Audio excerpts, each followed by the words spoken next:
25 de agosto, San Agustín, de Magistro.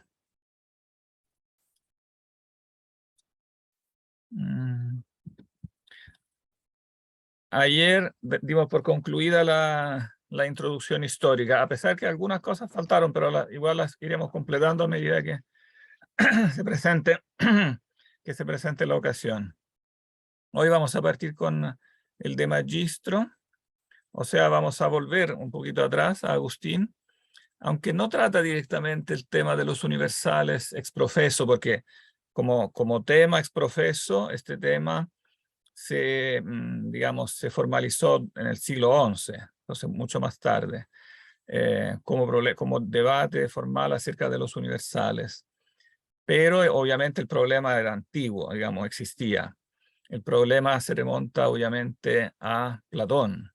Digamos, es la discusión que empieza en la Academia Platónica, y bueno, y nosotros lo tenemos documentado con el debate que después armó Aristóteles en torno a eso, ¿no? En torno a las ideas como formas de las cosas, pero paralelamente también a los universales como objeto del intelecto.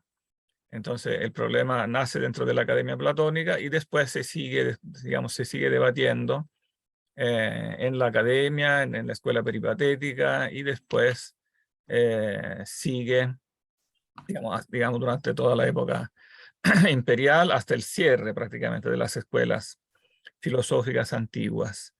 Este es un dato que no recordamos cuando hablamos del emperador Justiniano. En la panorámica histórica, el emperador Justiniano fue quien en el siglo VI formalmente cerró las escuelas filosóficas antiguas. O sea, todas las escuelas que existían, por ejemplo, en Atenas, la academia, la escuela aristotélica, la escuela estoica, la escuela epicúrea, las 4 grandes escuelas fueron cerradas formalmente en el año 529 por el emperador Justiniano.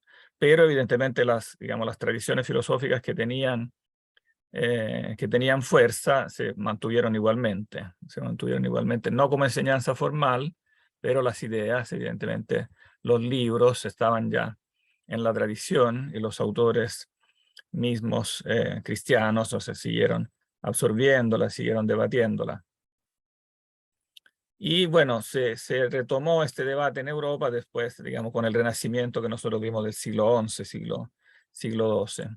Agustín no participó de una forma como académica de este debate, porque él nunca fue parte así como de una escuela filosófica formalmente.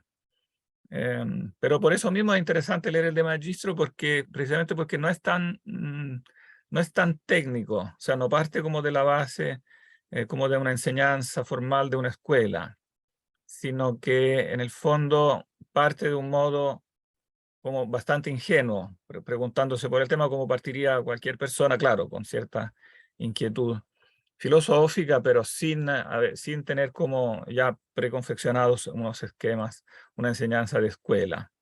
Sí, él ha leído obviamente los neoplatónicos ya, con el de Magistro estamos un poco antes de las confesiones. Prácticamente el de Magistro él lo escribe cuando recién vuelve a África, ¿no? Porque él, recuerdan bien, ¿no? Que estaba en Milán, ¿no? Ahí se convierte, se bautiza en el año... ¿Cuándo estamos? ¿Cuándo se bautiza? ¿Se acuerdan? O más o menos. ¿En qué años estamos?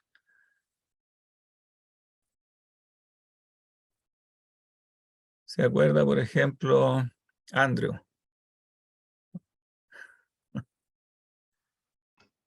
Mediados del siglo V, me imagino, pero la verdad no sé. No, estamos todavía a finales del siglo IV, ¿no? A finales del siglo.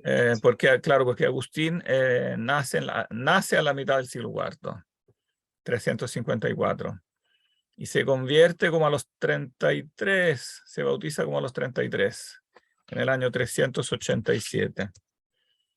Después empieza a escribir diálogos filosóficos junto con sus amigos, bueno, incluso antes del bautismo, como en la época en torno al bautismo, se retira en esa villa cerca de Cassisiacum, cerca de Milán, donde debaten problemas filosóficos con sus amigos y ahí escribe los diálogos filosóficos, los que se conocen como los diálogos filosóficos, el de Libero Arbitrio, el Contra Académicos, digamos, toda la primera fase de su producción filosófica es la de Cassisiacum. Después él vuelve a África, se embarca para África en torno al 388, que es lo que narra en el libro noveno de las Confesiones, que va con su mamá para embarcarse y su mamá se muere justo ahí antes del embarque. Y ahí está esa maravillosa también narración y recuerdo de la muerte de la mamá, la última experiencia mística también con Mónica, etcétera. Y después se embarca entonces, y con sus amigos también, siempre van los amigos detrás de él, bueno, y con el hijo que todavía vivía y prácticamente en África empieza a vivir una especie de vida monástica, porque él había conocido este ideal monástico allá cerca de Milán, y entonces funda una especie de monasterio, prácticamente en su casa, digamos, hay una comunidad en su casa, donde junta a algunos monjes, bueno, entre los cuales está su propio hijo, Adeodato. Entonces, estamos un poco después de la Vuelta a África, año 389. Eso significa antes de las confesiones, porque las confesiones las escribirá después siendo ya obispo, cuando ya es obispo en torno al año 400. Pero evidentemente él ya ha leído los filósofos griegos, bueno, en traducción latina, los neoplatónicos, ha leído, entonces tiene esa base como metafísica que él ya está reelaborando, pero no ha entrado como en problemas técnicos, dialécticos, tan sutiles como era la discusión específica en torno al problema de los universales. De manera que el tema lo aborda de una manera aquí un poquito más, como decir, más suave. También porque lo aborda como parte de la educación de su propio hijo. Y de hecho el diálogo es con Adeodato, es entre Agustín y Adeodato, que tiene 16 años, que lamentablemente después, poco después morirá, pero que era muy inteligente. Entonces, digamos, Agustín asegura, después se asegurará, me parece que en las mismas confesiones lo dice, o en las retractaciones, no recuerdo, en alguna parte dice que no solo que Adeodato era muy inteligente, sino que el diálogo como tal, las respuestas que en el diálogo se le atribuyen a Adeodato son reales, no son inventadas por él y atribuidas al joven, sino que son realmente respuestas de él. Entonces, eso es interesante porque también permite como abordar el problema de una manera, por decirlo así, más básica, como poniéndose como en los zapatos de alguien que está recién como empezando, que no tiene como todavía instrumentos muy sofisticados y por lo tanto va abordando los problemas y da una idea como más general del problema.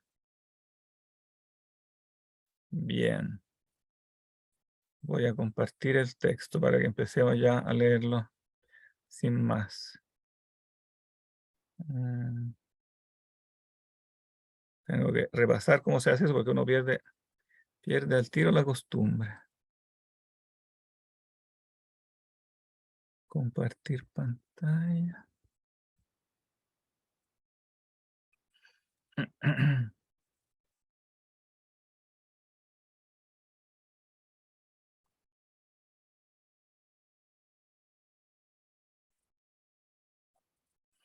Ahí lo pueden ver.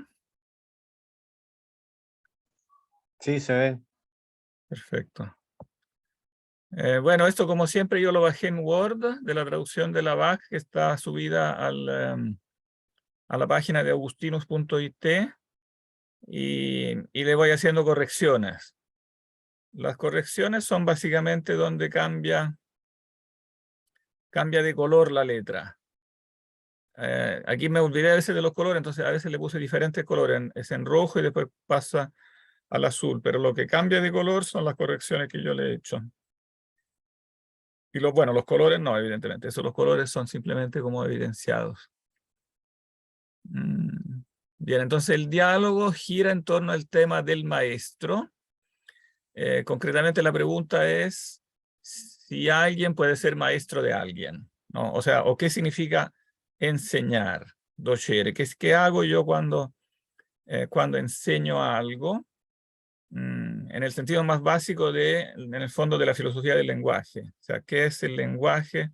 ¿Qué se transmite realmente con el lenguaje? ¿Cuál es la finalidad de eso y cuáles son sus instrumentos? Digamos, ¿qué se hace realmente cuando se enseña y por lo tanto, qué se hace realmente cuando se habla? ¿No? ¿Qué es el lenguaje humano? ¿Cuáles son sus supuestos?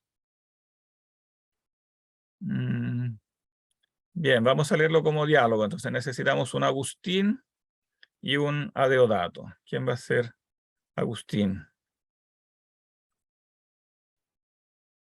Yo puedo leer si quieres. Francisco, ya, tú eres Agustín. ¿Y quién va a ser Adeodato? O Adeodata, si prefiere. Yo, profe. Nicolás, ya, excelente. Bien, leamos entonces el capítulo 1. Capítulo 1, finalidad del lenguaje. Oh, como siempre, perdón que te interrumpa.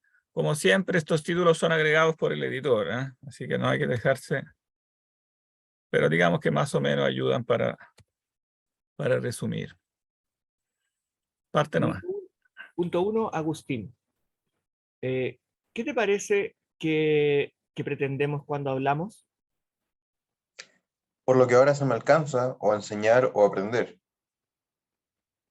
Así lo veo yo, una de estas dos cosas, y estoy de acuerdo, pues dame un segundo, es evidente que pretendemos enseñar cuando hablamos, mas ¿cómo aprender?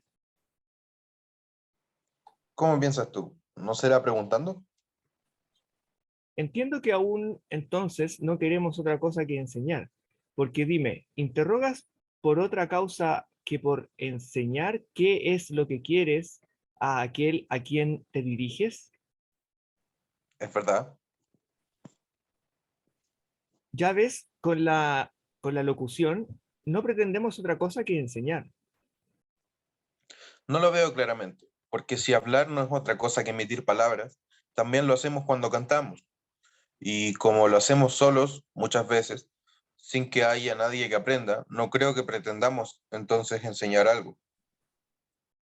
Yo pienso que hay cierto modo de enseñar mediante el recuerdo, modo ciertamente importante, como lo mostrará esta nueva conversación, pero no te contradiré si piensas que no aprendemos cuando recordamos, ni que enseña el que recuerda.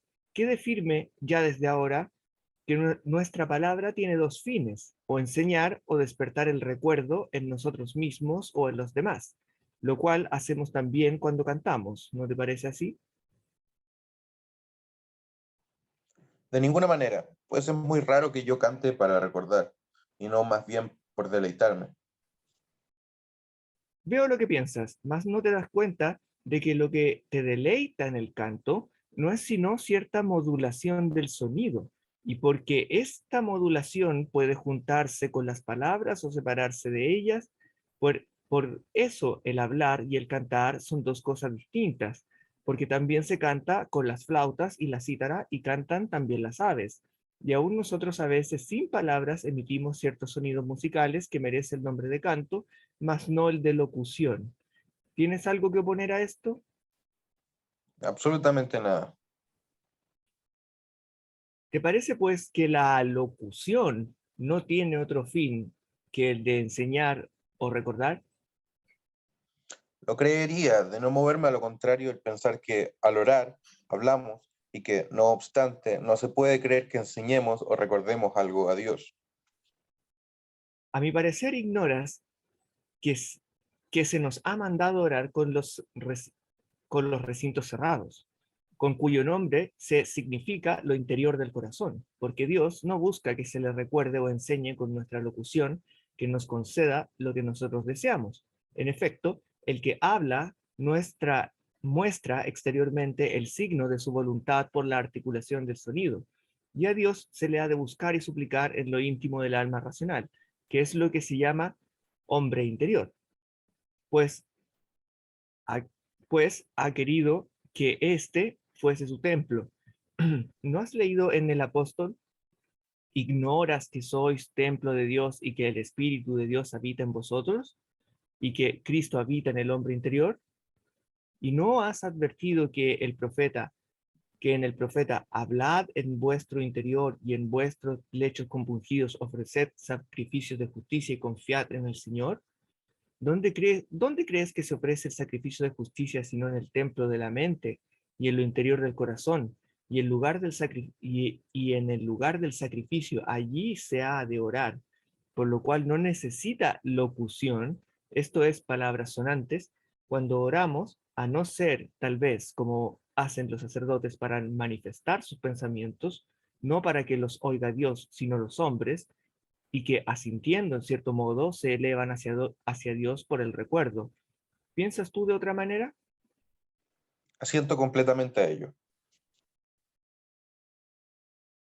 ¿Acaso no te preocupa el que el soberano maestro, enseñando a orar a sus discípulos, se sirvió de ciertas palabras, con lo cual no parece hizo otra cosa que enseñarnos cómo se debía hablar en la oración? No me preocupa nada eso, ya que no les enseñó las palabras, con las que quedaron persuadidos ellos mismos a quién y qué habían de pedir cuando orasen. Como dicho queda, es lo más secreto del alma.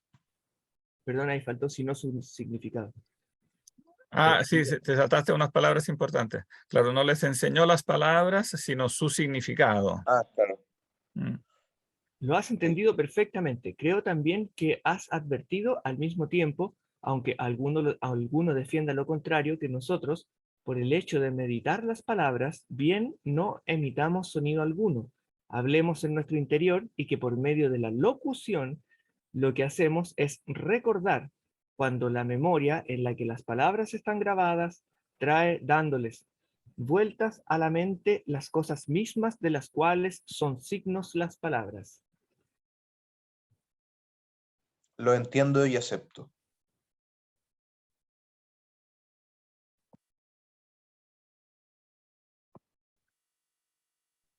Bien. Resumen. ¿Quién quiere como resumir? No es difícil, ¿no? Aquí está el inicio, no es difícil. ¿Cómo se podría resumir? Básicamente se están confrontando dos planos. Adeodato lo está tomando en una forma un poco más coloquial y Agustín está llevándolo a que comprenda el sentido esencial de la locución como verbo modulado, como palabra expresada. Y si bien Adeodato tiene buenos argumentos para decir que él lo ocupa como en términos más generales, como el lenguaje en general no solo se usa para enseñar, y se puede usar para muchas cosas. Pero lo que Agustín le está intentando llevarlo hacia un punto mucho más esencial, en el cual le está demostrando que cuando nosotros emitimos palabras en forma de locución modulada, lo que estamos haciendo es activar un proceso en el cual recordamos la noción que tenemos plasmada en la memoria. Entonces estamos haciendo un acto de recordar, y que en ese acto de recordar lleva implícito un aprender, porque recordar es siempre un aprender también. Sí, pero también advierte que, se advierte aquí que hay dos sentidos de hablar, ¿no? O sea, ya que eso será después propio de de todas las obras de Agustín. Siempre recordará, y ustedes ya lo vieron en textos de Agustín, ¿no? Por ejemplo, cuando hace el comentario al prólogo, ¿no? Comenta el logos, esta contraposición entre el hablar exterior y el hablar interior, ¿no? O sea, hay que distinguir, claro, la locución en el sentido de sonido modulado, ¿no? Cuando dice se modula, claro, hay palabras sonantes, ¿no? La locución en el sentido físico de palabras sonantes es algo que muestra exteriormente el signo, ¿no? O sea, las palabras como exteriores son signo. Pero también se puede llamar hablar, en el sentido más propio, ¿no? Es la locución interior, ¿no? Entonces aquí ya está como esta contraposición, ¿no? Entre el signo, que es la palabra exterior, y el significado, que es la palabra interior. El verbum mentis, ¿no? Verbum cordis, que lo dice aquí, ¿no? Por el hecho de meditar las palabras, ¿no? Hablamos en nuestro interior, ¿no? Entonces, cuando hablamos en nuestro interior, no nos referimos a los sonidos, tampoco nos referimos simplemente al recuerdo de los sonidos, porque podría haber una palabra interior entendida en el sentido de como la palabra hablada, pero en vez de hablada, recordada como sonido. Sino que cuando se habla en nuestro interior, a lo que se refiere es a eso, traer a la mente las cosas mismas de las cuales son signos las palabras, ¿no? Entonces las palabras no son simplemente signos, o sea, la palabra hablada no es simplemente signo de la misma palabra no hablada, como yo la podría recordar, por ejemplo, la palabra escrita, ¿no? En realidad es al revés, ¿no? La palabra escrita es signo de la palabra, representa la palabra hablada. Pero la palabra no es simplemente signo de otra palabra, sino que últimamente es signo de las cosas mismas, ¿no? Entonces, esa es la pregunta de fondo, esta, digamos, relación entre el signo y lo que es significado. ¿Qué es lo que es significado? Las cosas mismas que están, en este caso, en la memoria. Pero evidentemente ya decir eso, digamos, abre nuevos problemas. ¿Qué se entiende cuando se dice que las palabras son signos de las cosas? Porque evidentemente ahí se abre un problema muy grande. Si yo digo que la palabra es signo de la cosa misma, ¿cuál es el problema que se empieza a perfilar, que ya podría adivinarse que surge a partir de eso?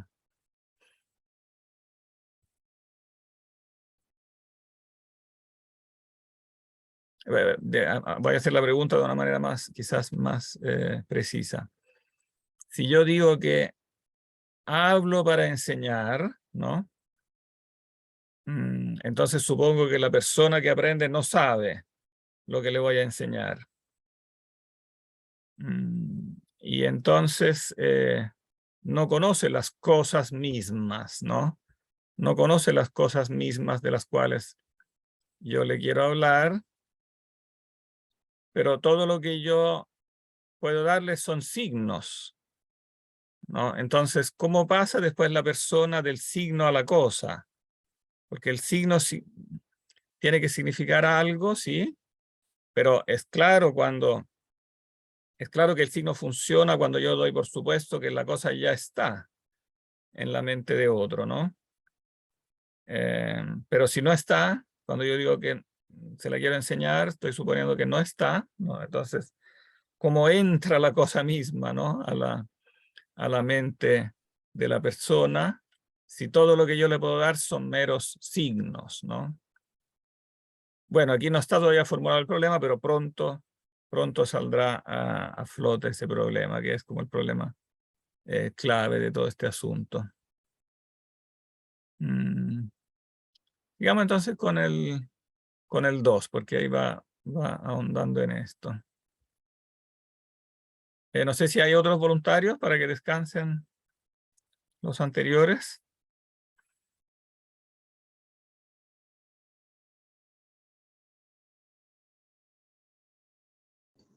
¿Alguien más se anota? Yo me anoto. Espera que no alcance a ver tu nombre. Andrew. Yo me anoto. Andrew, tú vas a ser Agustín. ¿Quién Vale. va a ser a Deodato?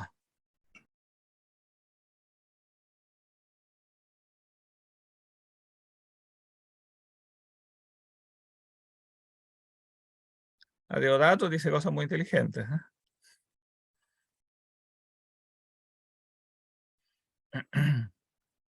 Yo soy Deodato de nuevo, profe. Me encariñé con el papel. ¿Cómo? Ah, ya. Ah, ya, perfecto. Ya. Leamos entonces el 2. Vale. Estamos, pues, ambos conformes en que las palabras son signos. Lo estamos. Y bien, ¿puede el signo ser signo sin significar algo? No lo puede. ¿Cuántas palabras hay en este verso? Si nihil extanta superis placet urbe relinqui, si es del agrado de los dioses no dejan nada de tan gran ciudad. 8. Luego son 8 signos. Así es. Creo que comprendes este verso. Me parece que sí. Dime, ¿qué significa cada palabra? Sé lo que significa sí, mas no hay otra palabra con la que pueda expresar su significado. Al menos, ¿sabes dónde reside lo que esta palabra significa? Paréceme que sí indica duda, más si es duda, ¿en dónde se hallará si no es en el alma? Conformes por ahora, mas sigue con lo restante. Nihil, nada. ¿Qué otra cosa significa sino lo que no existe? Tal vez dices verdad, pero me impide sentir a ello lo que anteriormente has afirmado, que no hay signo sin cosa significada. Ahora bien, lo que no existe de ningún modo puede ser cosa alguna. Por tanto, la segunda palabra de este verso no es un signo, pues nada significa. Y falsamente hemos asentado que toda palabra es signo o significa algo. Me estrechas demasiado, pero advierte que cuando no tenemos que expresar algo, es una tontería completa proferir cualquier palabra.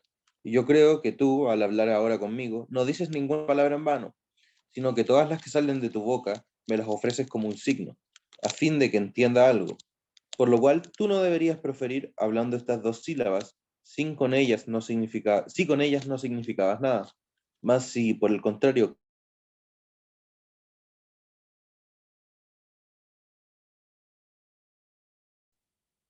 ¿Aló? Ah, se interrumpió.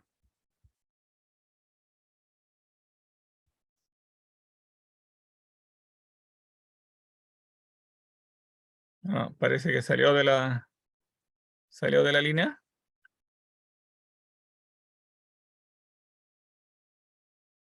Nico, ¿no se Ah, escuchó?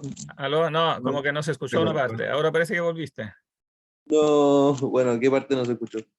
Retoma de Ah, acá, sí. por lo cual tú no debieras proferir. Ah, ya. Por lo cual, tú no debieras proferir hablando estas dos sílabas, si con ellas no significabas nada.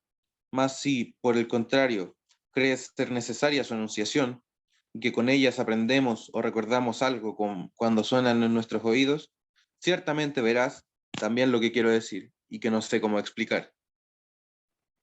¿Qué haremos, pues? Diremos que con esta palabra, más bien que una realidad que no existe, se significa un cierto disposición de No, espera, que ánimo, hay que cambiar la palabra y no le cambié el género. Una una cier- cierta. Ya. más bien que una realidad que no existe, se significa una cierta disposición de ánimo producido cuando no ve la realidad, y, sin embargo, descubre o le parece descubrir su no existencia. Quizás es esto lo que yo trataba de explicar. Sea ello lo que sea, dejémoslo. No sea que demos en algún absurdo peor. ¿En cuál?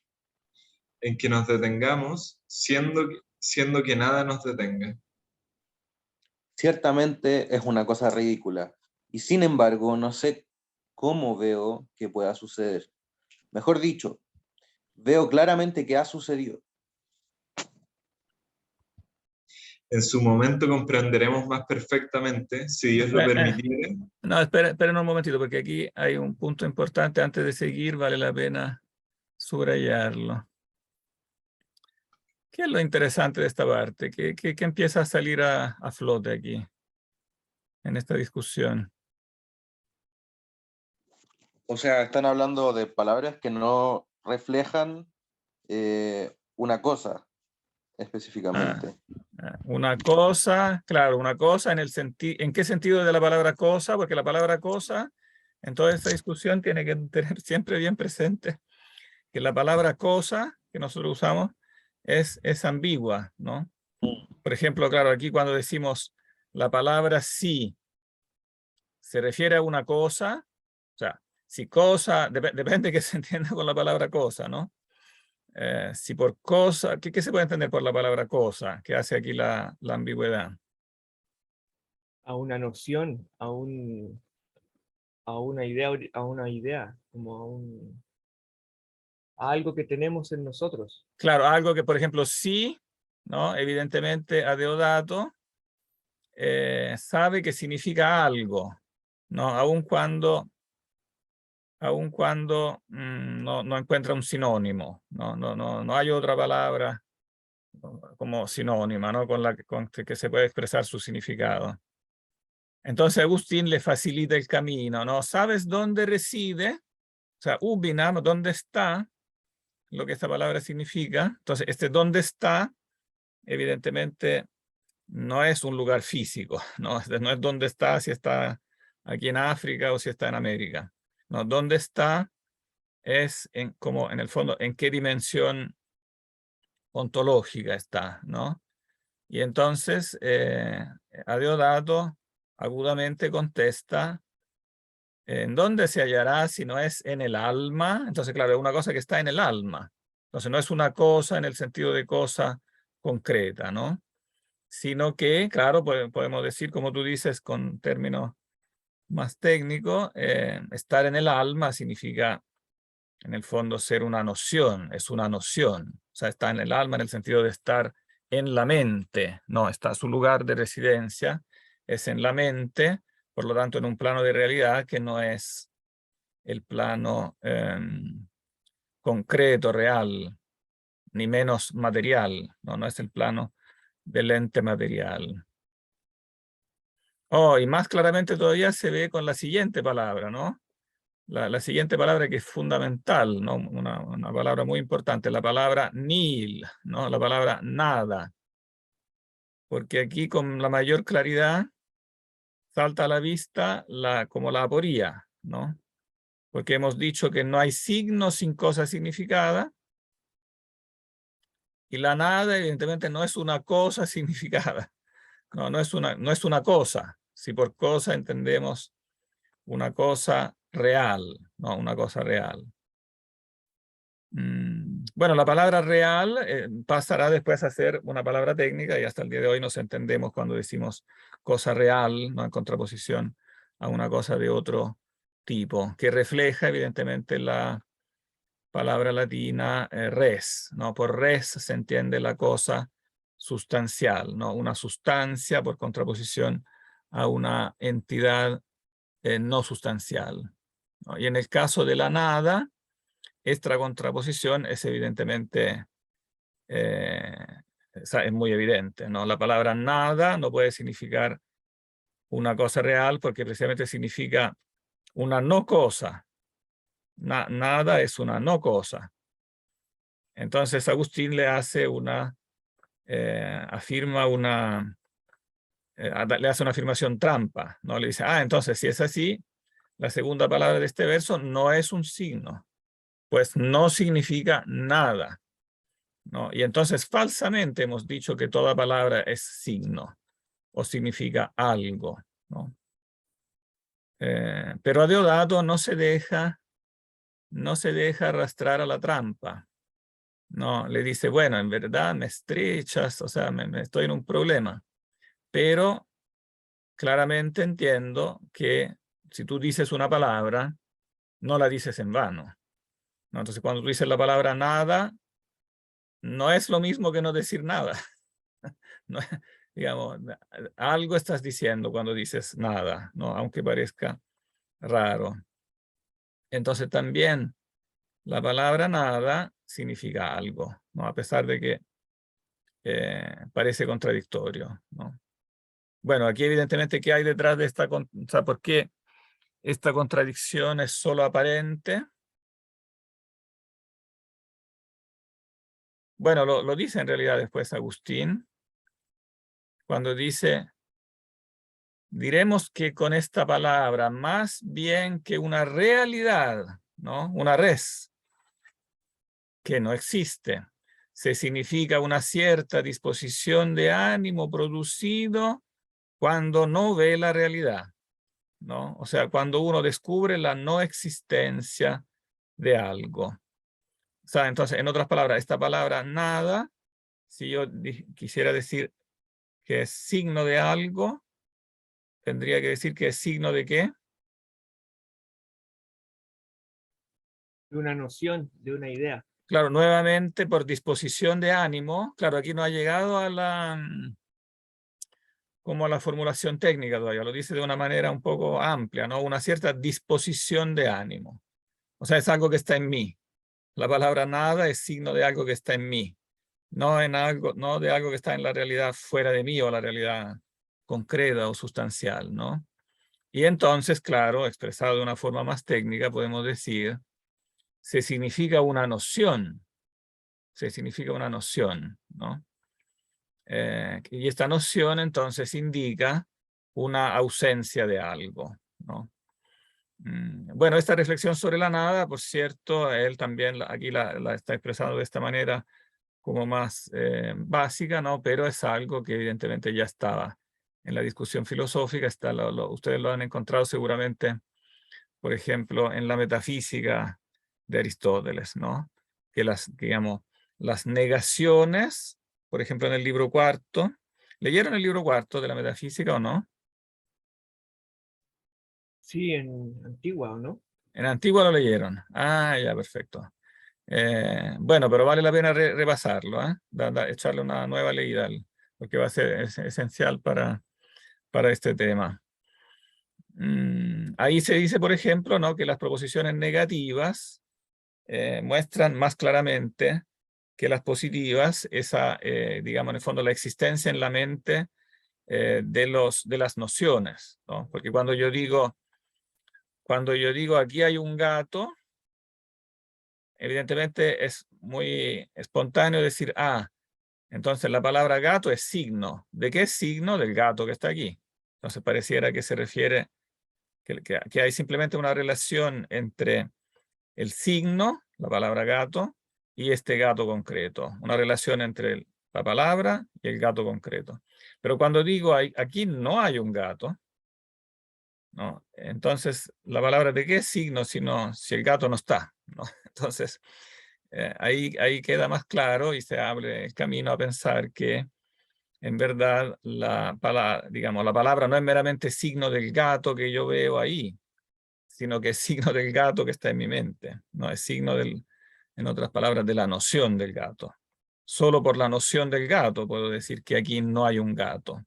Entonces, el ente negativo evidentemente es un camino, fue, digamos, en el debate dentro de la academia entre Platón y Aristóteles, fue uno de los caminos clave para entender que efectivamente el plano nocional, ¿no? Es distinto, es un plano distinto al plano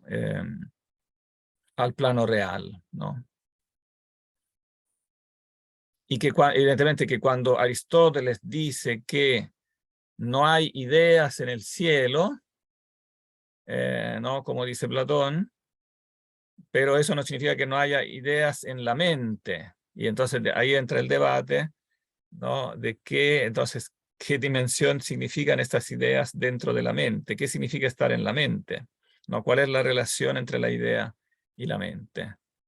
Porque decir estar en la mente, evidentemente, es una metáfora que después tendrá que ser precisada y costará muchos equívocos y muchas discusiones, evidentemente muchas se hayan hecho en la antigüedad, pero fatalmente se tendrán que también en parte repetir también en toda esta época, en toda digamos, el debate sobre los universales medievales, porque los problemas al final son los mismos.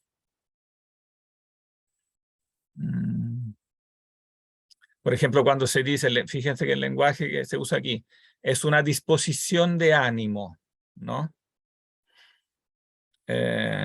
Diremos pues que con esta palabra, más bien que una realidad, se significa una cierta disposición de ánimo. Expresado así, ¿no? Podría entenderse a la manera en que, como dice a veces Aristóteles, la noción es una especie de accidente de mi alma, ¿no? Una disposición de ánimo, con la cual yo descubro que algo no existe, por ejemplo, ¿no? Le parece descubrir su no existencia. Por ejemplo, la no existencia del gato. Yo digo, en esta, por ejemplo, sala no hay un gato. Entonces parece que la palabra nada representa esta disposición de ánimo, pero evidentemente si yo digo que representa la disposición de ánimo, pongo el acento en el lado subjetivo, en mí que conozco que no hay un gato, pero evidentemente también hay un lado objetivo. O sea, que aquí no hay un gato, no es una simple disposición de ánimo mía, refleja un estatus real, ¿no? Entonces, claro, aquí se produce el equívoco que dura, digamos, duró toda la historia y sigue durando todavía, ¿no? Entre la noción entendida como objetiva, ¿no? Y la acción subjetiva de la mente o del alma de percibir esa tal noción, ¿no? Aquí en esta frase está solamente subrayado el aspecto subjetivo, ¿no? Faltará después subrayar el aspecto objetivo, que es el más importante.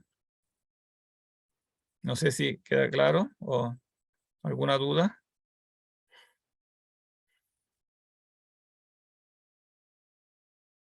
¿O alguna pregunta? Bien, entonces como dice Agustín, sigamos para no dejar que la nada nos detenga, ¿no? Aquí hace un juego de palabras. No sería una cosa ridícula que nos detuviéramos aquí porque sería como que nada nos detiene. Pero en realidad este tema de la nada, ¿no? Es bien importante y lo volveremos, evidentemente lo volveremos a encontrar.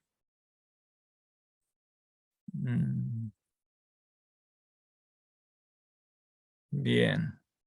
Y siguen entonces con el análisis de la frase. Sigan entonces.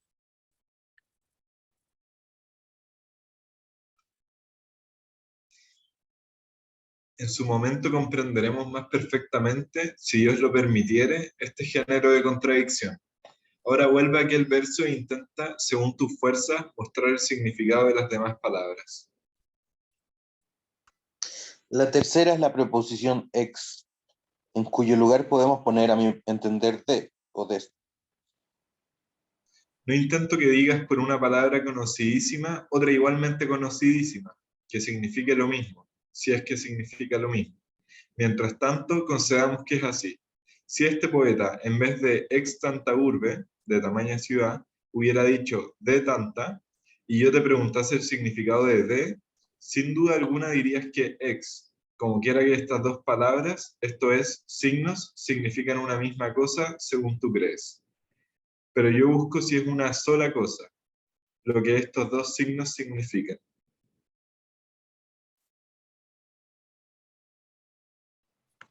Yo creo que denotan como sacar de una cosa en que había habido algo que se dice formaba parte de ella.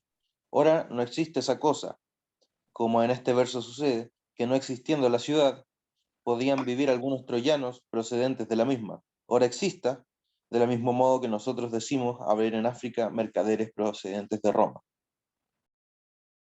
Para concederte que esto es así y no enumerarte las muchas excepciones que tal vez se oponen a tu regla, fácil te es advertir que has explicado unas palabras con otras palabras, a saber, unos signos con otros signos y unas cosas conocidísimas con otras conocidísimas. Mas yo quisiera que, si puedes, me muestres las cosas que estos signos representan. Aquí les hago notar que traduciendo al castellano, vuelve, aunque uno no quiera, la ambigüedad de la palabra cosa, porque yo me esforcé de eliminar la palabra cosa toda vez que no traduce la palabra latina res, ¿no? Porque la palabra latina res sirve para indicar la realidad de res, realidad sustancial, ¿no? Entonces, siempre que si yo soy riguroso en traducir res con cosa, puedo distinguir cosas sustanciales de cosas no sustanciales, pero hay frases donde eso es muy difícil porque en latín, tal como en griego, no se usan estos neutros, neutro singular o neutro plural, y en castellano no hay mucho recurso como para traducir el neutro fuera de la palabra cosa. No sé si se les ocurre algo a ustedes, pero yo no encuentro ninguno. Profesor, lo que yo me he percatado, por lo menos que en distintos idiomas pasa a veces que se repite esta ambigüedad y se usa de múltiples formas. Por ejemplo, en alemán cuando dicen die Sache o cuando la cuestión, cuando nosotros decimos la cuestión, el asunto, estamos también diciendo la cosa. ¿De qué cosa estamos hablando? Entonces, ¿de qué cuestión estamos hablando? ¿Cuál es el asunto? Ya, el asunto. Claro, el asunto sería una palabra más neutra. Andrew. Es que respecto a más abajo, cuando dice ida ipsa, manteniendo el número plural sería casi imposible en español, pero quizás con aquello mismo. Como poner quizás un poco- Aquello mismo sería más, claro, sería neutro en castellano, ¿no? Me Claro, muestres aquello mismo. aunque habría que ponerse medios platónicos, pero podría ¿Cómo? funcionar. ¿Cómo? Que habría que ponerse medio platónico hablando de la cosa en sí, pero podría funcionar esa fórmula. Aquello mismo que estos signos representan. Claro, porque así escaparíamos de la ambigüedad de la cosa. Aquello, me muestres.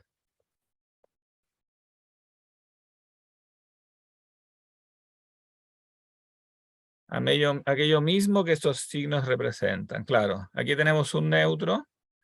Y Ipsa. entonces, aunque Queda cambiamos el número, pero no importa. perfecto con una ila ipsa.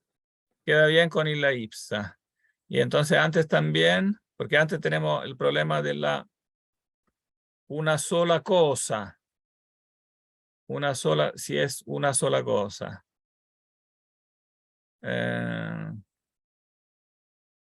Aquí, ¿cómo se podría poner? Profe, tal vez funciona la palabra algo en vez de cosa. Espera que vamos a cambiarle color eso para mostrar que es una corrección. Aquello mismo que estos signos representan. ¿Cómo decías? Que tal vez sirve la palabra algo más que cosa, como que no tiene relación el algo con ser algo necesariamente físico. Yo busco si es un solo algo. Claro, un solo algo en castellano no se dice. Claro, hay que inventar algo que se diga en castellano. Yo busco si es, claro, lo que podría hacer es ponerle una sola entidad. Pero claro, si yo pongo una sola entidad, se puede criticar la traducción diciendo que estoy introduciendo una palabra técnica que no está en el original, ¿no? Entidad es una palabra técnica que precisamente se inventó después, claro, es un anacronismo, se inventó después precisamente para escapar de eso de la cosa, ¿no? O sea, porque por entidad se entiende, es una palabra generalísima que sirve para precisamente cualquier clase de entidad que puede ser entonces una entidad sustancial, un ente sustancial, o puede ser un ente virtual, ¿no? Un ente nocional. Pero Yo estoy de bueno, acuerdo con Andrew con lo de aquello mismo. Es suficientemente general y como que más preciso en cierto sentido. tú le pondrías también aquí aquello mismo. Yo busco si es aquello mismo. ¿Eso? ¿Poner Sí. la misma frase acá? Sí, podría ser, porque aunque Unum igual es mismidad. claro, aunque aquello literalmente no está aquello, pero en el fondo unum textualmente, conceptualmente sí, es más cercano.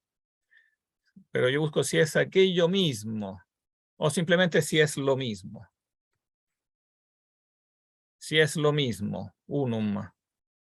Claro, una sola cosa sería. Si es lo mismo, lo que esto, claro. Aquí escapo de la palabra cosa, ¿no?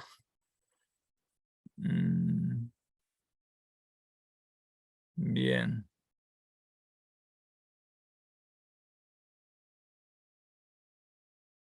Porque claro, aquí claro, las preposiciones, claro, todo lo que no es sustantivo en definitiva, las preposiciones y estas cosas, todas indican en el fondo funciones, indican nociones en realidad, ¿no? Porque no indican sustancias. Entonces, en el fondo son las palabras que más ayudan en esta búsqueda. Porque cuando tengo una palabra que indica sustancia, como urbs, un sustantivo, entonces se produce fácilmente la confusión porque pareciera que, claro, que la palabra es signo de esa cosa concreta. Entonces se pierde esa relación que la palabra tiene, o no es tan evidente esa función que la palabra tiene de referir no solo a la cosa concreta, sino que además a la noción. Porque en el fondo ahí está como siempre este doble plano en este debate que es fácil perder o fácil confundir. O sea que las palabras son signos, pero no son signos de una sola entidad. Son signos al mismo tiempo de la entidad sustancial, si es que hay, ¿no? Y de la entidad nocional, que es así siempre hay. Siempre tiene que haber una entidad nocional a la cual se refiere el signo, porque si no hay una entidad nocional, entonces obviamente el signo no tiene significado, entonces es inútil, no significa nada en el sentido estricto.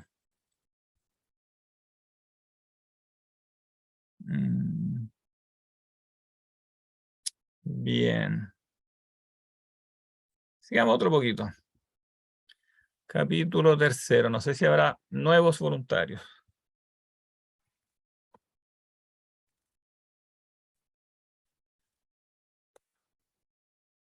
Yo puedo seguir con Agustín, si quieres. ¿Quiere retomar Agustín? Ya. ¿Y quién va a ser a Deodato?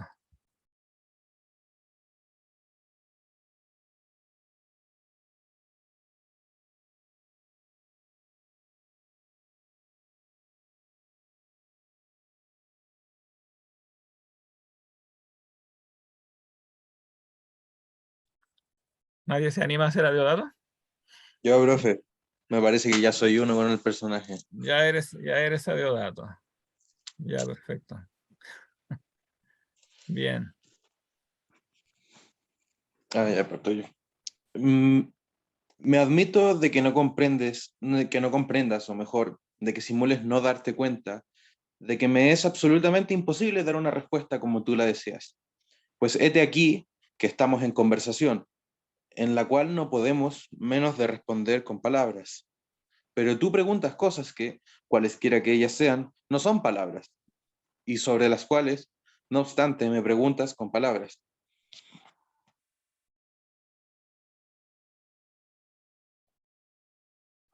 Por tanto, interrógame tú primeramente sin palabras, para después responderte yo del mismo modo.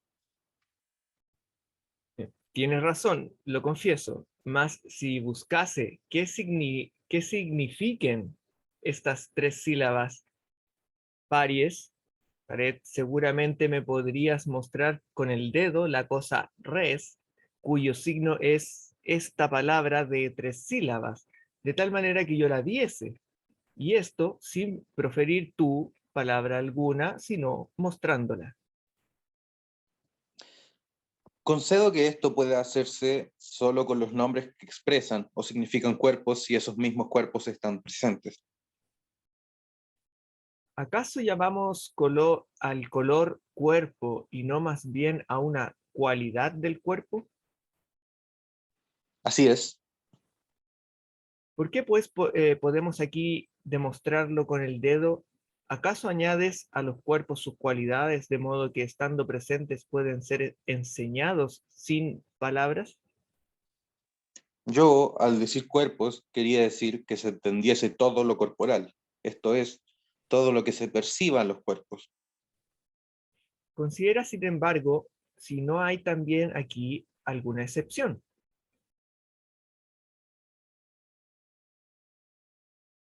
Bien me lo haces notar, pues no debí decir todo lo corporal, sino todo lo visible, porque confieso que el sonido, el olor, el sabor, la gravedad, el calor y otras cosas pertinentes a los sentidos no pueden mostrarse con el dedo, si bien no pueden sentirse sino en los cuerpos, y por tanto son corporales. ¿No has visto nunca cómo los hombres hablan con los sordos, como gesticulando, y los sordos preguntan no menos con el gesto, responden, enseñan, indican todo lo que quieren, o por lo menos mucho? En este caso, no solo las cosas visibles se muestran sin palabras, también los sonidos, los sabores y otras cosas semejantes. Y en los teatros, los histriones manifiestan y explican por común todas las fábulas sin necesidad de palabras con la danza. Nada tengo que oponer, sino que el significado de aquel ex no te lo puedo explicar sin palabras, ni un histrión saltarín. Tal vez dices verdad, pero supongamos que puede, no dudarás, como creo que el movimiento con el que intentará demostrarme la cosa, que esta palabra significa, no es la cosa misma, sino un signo, por lo cual el histrión también indicará, por cierto, no una palabra con otra, pero sí un signo con otro signo, de modo que este monosílabo ex y aquel gesto significan una misma cosa, que deseara se me mostrase sin producir un signo. Pero, ¿cómo puede hacerse las preguntas? ¿Cómo puede hacerse lo que preguntas? Como pudo la pared.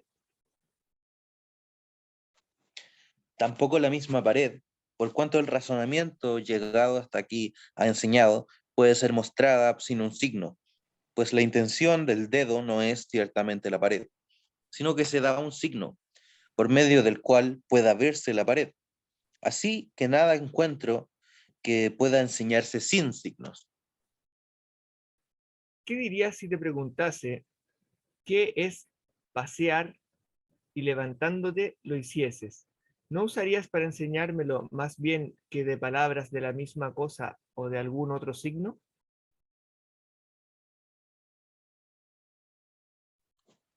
Confieso que es así, y me avergüenzo de no haber visto una cosa tan clara, la cual me trae a la memoria otras 1000 cosas que pueden mostrarse por sí mismas y sin necesidad de signos: verbigracia, comer, beber, estar sentado, de pie, dar voces y otras muchas más. Dime ahora si, desconociendo yo completamente el sentido de esta palabra, te preguntase cuando paseas, ¿qué es pasear? ¿Cómo me lo enseñarías? Pasaría un poco más deprisa, para que terminada tu pregunta lo advirtieras mediante algo nuevo, y sin embargo, no habría hecho más que lo que debía mostrar. ¿Sabes que una cosa es pasear y otra es apresurarse? Porque, porque ni quien pasea se apresura constantemente, ni quien se apresura pasea siempre. Pues también decimos que uno se apresura leyendo, escribiendo y haciendo otras muchísimas cosas, por lo cual al hacer más deprisa lo que hacías anteriormente, creería que pasear no es otra cosa que apresurarse. Solo habías añadido esto y por lo tanto me engañaría. Confieso que no podemos sin un signo mostrar nada cuando lo estamos haciendo, y se nos pregunta sobre ello, porque si no añadimos nada, el que pregunta creerá que no se lo queremos enseñar, y que despreciándole seguimos en lo que hacíamos. Si al contrario pregunta sobre algo que podemos hacer y no pregunta cuando lo estamos haciendo, podemos mostrarle lo que pregunta, haciéndolo, desde luego más con la cosa misma que con un signo. Pero si me pregunta qué es hablar cuando estoy hablando, lo que le diga para enseñárselo necesariamente tiene que ser hablar. Continuaré instruyéndole hasta que se le ponga claro lo que desea, sin apartarme de lo que él quiere que le enseñe, ni echar mano de otros signos para demostrárselo que de la cosa misma. Bien, este capítulo también es muy interesante. ¿Qué hay de aquí de interesante?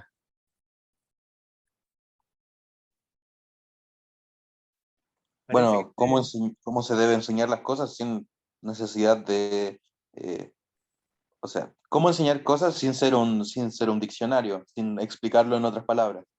Sin signo. Ahora, aquí también hay otro problema de traducción al español en particular, porque la palabra española enseñar evidentemente incluye la palabra signo.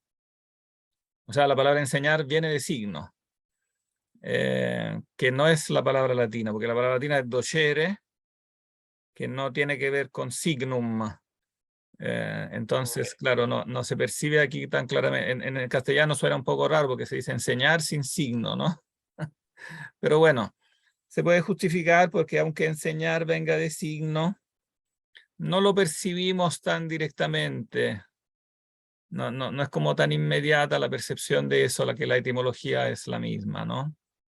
Entonces yo creo que puede funcionar igual la palabra enseñar. Solo hay que tener en cuenta eso, que este juego etimológico no está en el original, sino que es propio. Sería educar. ¿Cómo? Sería educar. Claro, podría decirse educar, pero educar no es exactamente lo mismo que enseñar. Entonces, al fin y al cabo no hay un sinónimo, digamos, para enseñar. No hay un sinónimo en castellano que nos sirva. Entonces, yo creo que es obligado aquí utilizar el verbo enseñar.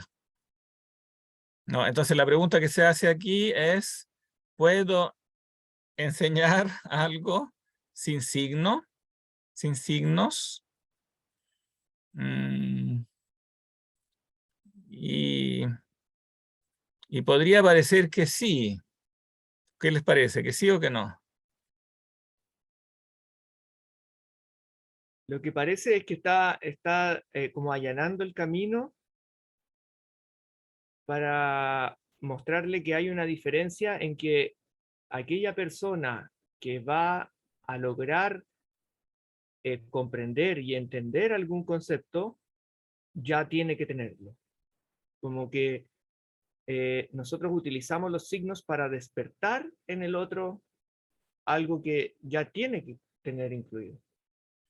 Como que entonces Agustín está llevando a Deodato por un camino en el cual está intentando como despejar, allanar el camino, como para poder llevarlo a que los signos nos sirven para despertar en el otro algo que él ya tiene que tener. Sí, podría decirse que va hacia allá, pero aún no es tan evidente.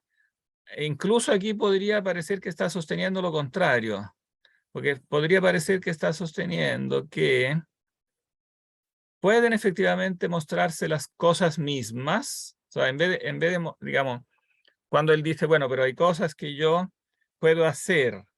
Entonces, si tú me preguntas, ¿qué es caminar? Entonces yo camino, y si camino, entonces el argumento es, no te estoy utilizando un signo, porque si yo indico la pared con el dedo, claro, el dedo mismo es un signo. Entonces, aunque no es un signo verbal, pero sigue siendo un signo, ¿no? Pero él lo lleva más allá y dice, no, pero es que yo puedo mostrarte las cosas sin signos, porque puedo simplemente como ponerte delante de tus ojos la cosa misma. Y eso sería mostrarte la cosa, ¿no? Sin signo. Entonces, si tú me preguntas qué es caminar, yo camino y entonces te muestro la cosa misma, ¿no? Profesor, parece que se están topando aquí con el mismo problema que se toparon los modernos con el tema de los deícticos, que es Con el como tema de los... deícticos, que es apuntar algo y decir, esto es un lápiz, por ejemplo, pero al hacer eso estoy diciendo un universal, porque todos son lápices. Claro, claro. Eso es lo que no se dice aquí, pero Entonces, es la aporía que va a empezar a salir a flote. Claro, porque cuando yo apunto a algo, señalo algo, lo que estoy haciendo es decir un universal. Lo estoy diciendo en su forma más general. Un perro, un gato, un lápiz. Pero eso se lo puedo decir a todos los particulares.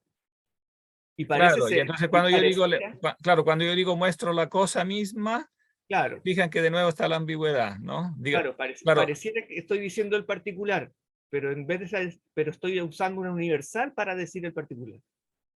no, al revés. Estoy usando un particular, Ah, bueno, claro. pero el significado realmente es universal. O sea, si yo me pongo a caminar, si yo tomara aquí al pie de la letra, porque él está sosteniendo que si yo me pongo a caminar, te muestro la cosa misma y por lo tanto no hay un signo, sino que es la cosa misma que está frente a tus ojos. Pero cuando digo la cosa misma, ven que de nuevo hay una ambigüedad. ¿Qué es esta cosa misma? ¿Acaso es este caminar particular de ahora? ¿No? ¿Es este lápiz particular de ahora? No, realmente, cuando tú me preguntas qué es caminar, tú quieres saber qué es caminar en universal, no solamente qué es este caminar particular que yo estoy haciendo. Entonces, en el fondo estoy usando ese particular como signo, ¿no? Como signo de una cosa que, claro, que evidentemente expresa entidades particulares o caminares particulares, acciones particulares, pero acciones particulares inteligibles como tales dentro de una noción universal. Entonces, lo que yo quiero significar realmente, la cosa significada no es una cosa sustancial, o no es meramente una cosa sustancial, incluye la significación del caminar sustancial, real, del caminar real, ¿no?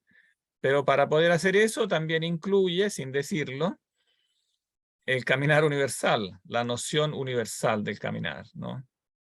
De manera que cuando yo te muestro el caminar particular y utilizo esta frase, la cosa misma, en realidad esta cosa misma no es una cosa real, en realidad es un universal, ¿no? Pero aquí, espérate, que no tengo en mano, voy a sacar el texto latino porque ahora me entró la duda, ¿dónde todo esto que está traducido con cosa, que tiene el original, si tiene res o si tiene otra cosa? Espera un poquito. Otra cosa. Aprovecho de mostrarle, esta es la edición que yo subí del de Magistro, es la edición crítica del Corpus de Viena, Corpus Scriptorum Ecclesiasticorum Latinorum, que es la edición crítica. Entonces pueden ver también ahí, tiene las variantes de los manuscritos, que también pueden ser interesantes.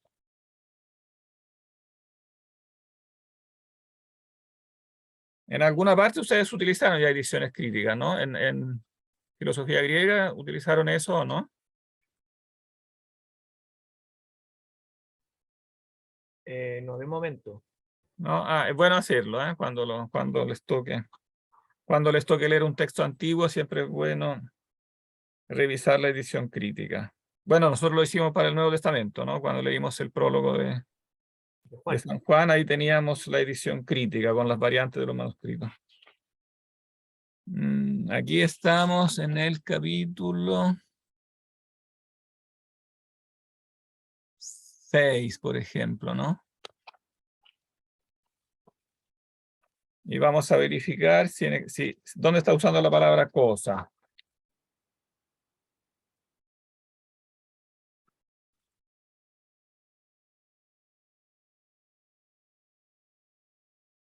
Tal vez dices verdad. Verum fortasse dicis, sed fingamus eum posse.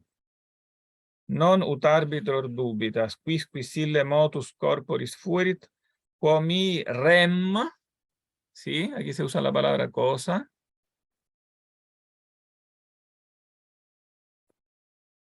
Rem. Que esta palabra significa rem, que hoc verbo significatur. Demostrare con habitur. Non ipsam rem futuram esse. También, rem. Entonces aquí está bien, no lo cambié. Entonces aquí fui coherente porque no lo cambié porque efectivamente está la palabra cosa.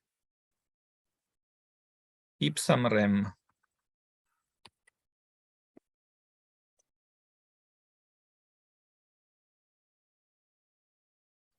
Sino un signo. Por lo cual el histrión también indicará, por cierto, no una palabra con otra, pero sí un signo con otro signo, de modo que este monosílabo ex y aquel gesto, ut hoc monosyllabum ex et ille gestus unam rem quandam, ¿sí? Significent. Claro, una misma cosa. Entonces está bien. Efectivamente se usa cosa porque está res en el texto.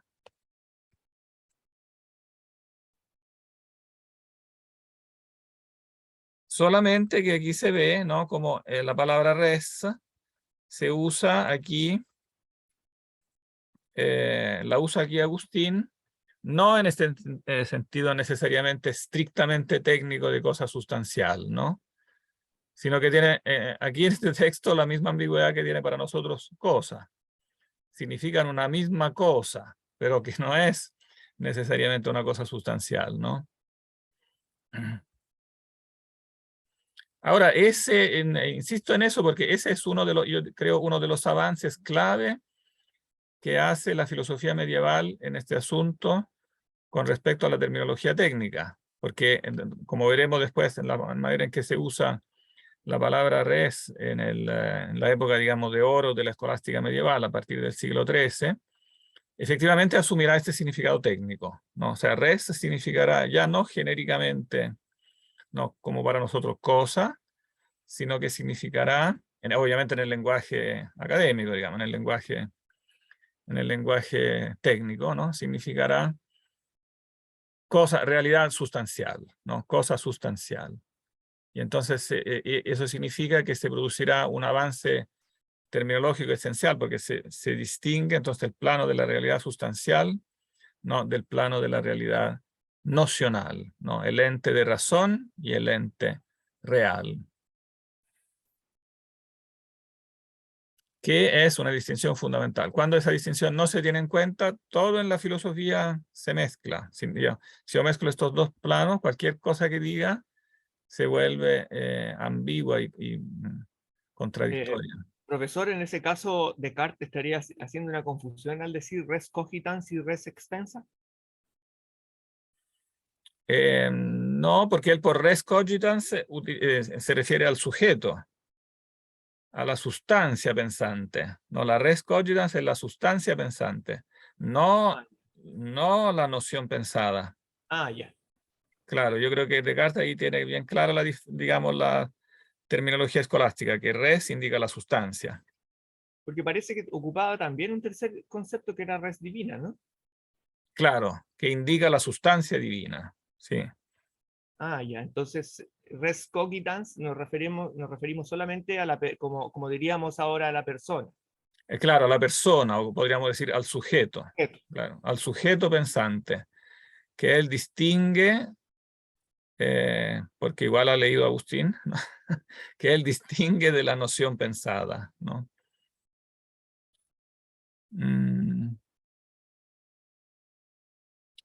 Entonces, claro, aquí parecen ellos acordar que hay mil cosas que pueden mostrarse por sí mismas y sin necesidad de signos. Parecen acordar eso, pero después, digamos, lo que sigue de la conversación, a mi entender, me parece claramente que muestra lo contrario. Demuestra lo contrario. Porque siempre que yo muestro algo, ¿no? Aunque te esté mostrando la cosa concreta, ¿no? La pared, el caminar, comer, beber, estar sentado, etc. No estoy metiendo en tu cabeza, porque no puedo, digamos, metiendo en tu cabeza la noción universal del comer. Entonces estoy utilizando evidentemente este comer particular, mostrándotelo y por lo tanto también como un signo. También lo estoy utilizando como un signo. No puedo hacer otra cosa que utilizar signos. No puedo meterte las cosas dentro de la cabeza, ¿no? Ni las cosas materiales, ¿no? Ni menos las nociones como tales. Perdón, profesor, es que parece que si no hay una emisión de signo, no hay esa confirmación de reconocimiento por parte del otro de que realmente está entendiendo y está captando la noción que le estamos intentando transmitir. Porque si Adeodato hace una gesticulación, está haciendo lo mismo que también podría hacer un histrión, está haciendo como que está haciendo una gesticulación de algo, ¿ya? Por ejemplo, beber, comer. Entonces tiene delante suyo a otra persona, pero esa otra persona, si no emite un signo que confirme que comprendió lo que realmente él quería decirle, no va a saber si la otra persona está entendiendo otra cosa, porque si él se está llevando un vaso a la boca, no va a saber si la otra persona está entendiendo que le está mostrando cómo levantar un vaso o cómo tragar un líquido, o que él quiere estar ebrio, o que él tiene mucha sed. Y la otra persona no emite un signo, no va, que dé constancia, que dé testimonio de que tiene la noción. No hay cómo saber si la otra persona comprendió y tiene constancia de aquello. Ah, claro, claro, claro, porque evidentemente sí, claro, esta discusión muestra claramente que cuando tú muestras una cosa material, para que la persona entienda un concepto en definitiva, ¿no? Evidentemente la cosa material está lejos de ser el concepto como tal, ¿no? Porque la cosa material nosotros la podemos ver bajo 1000 ángulos conceptuales diferentes. Entonces, claro, eso muestra con evidencia la distancia que hay entre la cosa material como tal, ¿no? y la cosa conceptual. Yo te quiero mostrar una cosa conceptual y entonces, esto material que te estoy mostrando es un mero signo. Y hay que, claro, y como tú dices, hay que verificar, no es la cosa misma, ¿entendido? En sentido estricto, sino que es una cosa material de la cual, por cierto, se predica en algún sentido ese concepto que yo quiero transmitir, ¿no? Entonces, ciertamente que si yo te muestro un gato, de ese gato se predica el ser gato, se predica el ser negro, se predica el tener ojos verdes, se predica el ser rápido, el ser flexible, etcétera, etcétera. O sea, claro, por eso me sirve como signo, porque en algún sentido ese concepto que yo tengo en la mente se predica de ese ente. Entonces ese ente participa de esa idea, pero de ahí a que sea esa idea, no es esa idea, digamos. Entonces, claramente hay una distancia enorme entre la cosa entendida como cosa concreta, particular, y la entidad que yo realmente quiero transmitir, que no es una cosa material ni es una cosa particular, ¿no? Es una cosa, una entidad nocional, un universal, es un universal que yo quiero transmitir, ¿no? Como dirá el lenguaje medieval, que, bueno, que readapta la antigua fórmula griega, ¿no? Universal viene de la fórmula ya platónica, que es el uno más allá de los muchos, ¿no? En, para, por la. Uno, preter, Ejemplar. multa.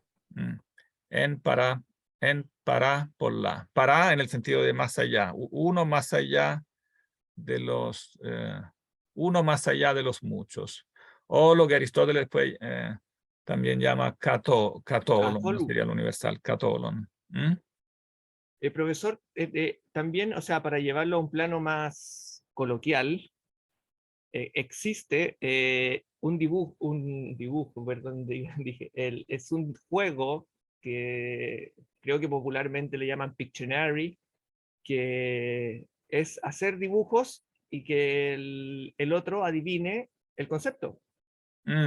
Ah, claro. Es un juego popular que se juega como juego de salón, que es hacer dibujos y que el otro adivine el concepto. Se hace como un sorteo de palabras y de conceptos, en efecto, y le toca a cada uno hacer un dibujo. Entonces Claro, tiene que claro. hacer un imago que exprese un universal. Y tienen que Exacto. adivinarlo. Que hay Entonces, que esto, adivinar. claro, entonces coloquialmente nosotros cotidianamente lo vemos ocurrir, este tipo de situaciones. Claro, exactamente, sí. Y sin embargo, nunca tenemos suficiente conciencia de ello. Muchas veces pensamos que lo que es concreto, material, es la cosa misma, ¿no? que yo tengo en la mente. A pesar de que lo sabemos, ¿no? Caemos continuamente en ese error, ¿no? Muchas veces decimos, por ejemplo, cuando pasa algo en las noticias, en la realidad, ¿no? Hay una tendencia a decir, ah, bueno, esto es el hecho, ¿no? Decimos, ah, pero este es el hecho, no hay discusión porque este es el hecho. Claro, el hecho, pero el hecho depende de cómo yo, digamos, qué enfoque le estoy dando, ¿no? Entonces lo que yo tengo en la mente no es el hecho como tal, como hecho bruto, meramente particular, ¿no?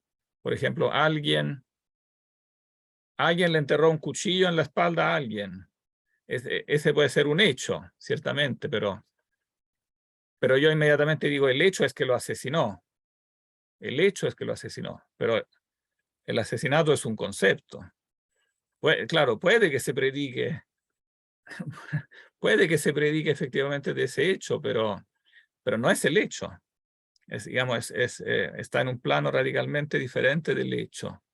Podría ser algo totalmente diferente del asesinato. Lo que yo veo, como digamos, y que por lo tanto le predico de eso que estoy viendo, una determinada noción con la cual yo enfoco y, digamos, y le doy un ángulo. Bueno, y aunque sea el ángulo correcto, supongamos que fuera efectivamente un asesinato, ¿no? Aunque fuera el ángulo correcto, no deja de ser un solo ángulo. Puede haber 1000 otros ángulos, ¿no? de los cuales enfocar la misma como entidad particular como tal. Entonces la entidad particular no es como tal la cosa misma, no es el hecho, el concepto, es algo radicalmente diferente.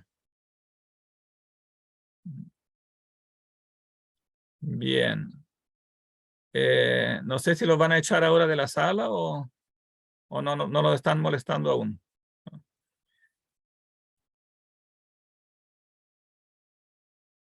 No ha venido nadie todavía a echarlos, ¿sí?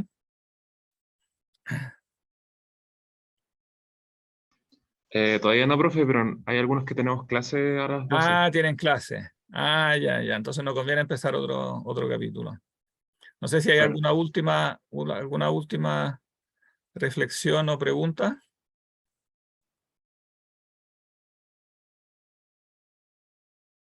¿No?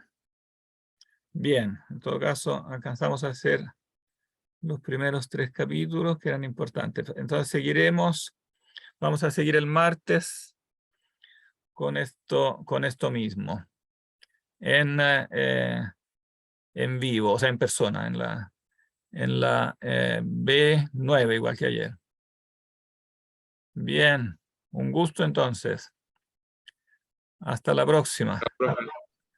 Chao, profe. Nos vemos en la Chao, próxima clase. Chao, que estén Chao, bien. profe. Chao, Gracias por la profe. clase. Vamos a detener grabación.